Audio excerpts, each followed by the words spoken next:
ధర్మం చెప్పమని శాస్త్రం. అందుకనినే మహాభారత యుద్ధం సందర్భం మహాభారతంలో గోగ్రహణ వేళకి లేకపోతే అరణ్యవాస సందర్భంలో, గోగ్రహణం పక్కన పెడితే అరణ్యవాసం సందర్భంలో పాండవులు అక్కడ ఉన్నటువంటి సందర్భంలో ద్రౌపది ధర్మరాజు భార్యగా ఉన్న ఏడాది కాలంలో ఒకళ్ళు తమ ప్రాణాలు రక్షించమని అడిగినటువంటి సందర్భంలో అక్కడ ఉన్నటువంటి ఆయుధాలు తీసుకోవడానికి ఆ ఇంటిలోకి వెళ్తాడు అర్జునుడు.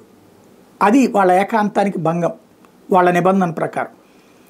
దానికి పరిష్కారంగా ఆ సమస్యను పరిష్కరిస్తాడు, అంతా అయిపోతుంది. దానికి పరిష్కారంగా తనకి తాను శిక్ష విధించుకుంటాడు.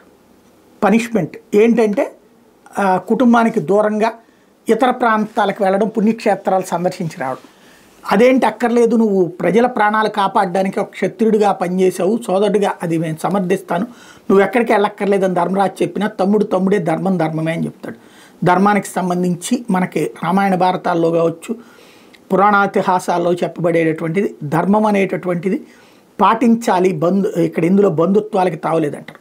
ఇవాళ రోజున హిందువులు ఇప్పటికీ అంతా కాదు కానీ 100కి 70-80% మంది అదే పాటిస్తారు. ఇప్పుడు ఫర్ ఎగ్జాంపుల్ వాడెవడు రణ్వీర్ అలహాబాదియా, ఇతను తల్లిదండ్రుల సంబంధాల గురించి నోటుకొచ్చినట్టు మాట్లాడితే హిందువులే తప్పుపట్టారు. వాడు హిందువులే తప్పుపట్టారు. వాడితో పాటుగా షోలో పాల్గొన్నటువంటి వాళ్ళందరినీ హిందువులే క్వశ్చన్ చేశారు ఏంటిది అని.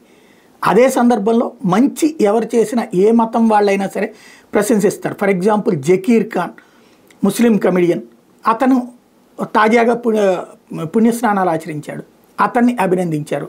అట్లాగే నేను కత్రినా కైఫ్ స్నానం ఆచరించింది, అభినందించారు. అంటే మంచి ఎవరు చేసినా ప్రశంసిస్తారు, చెడు ఎవరు చేసినా తప్పుపడతారు.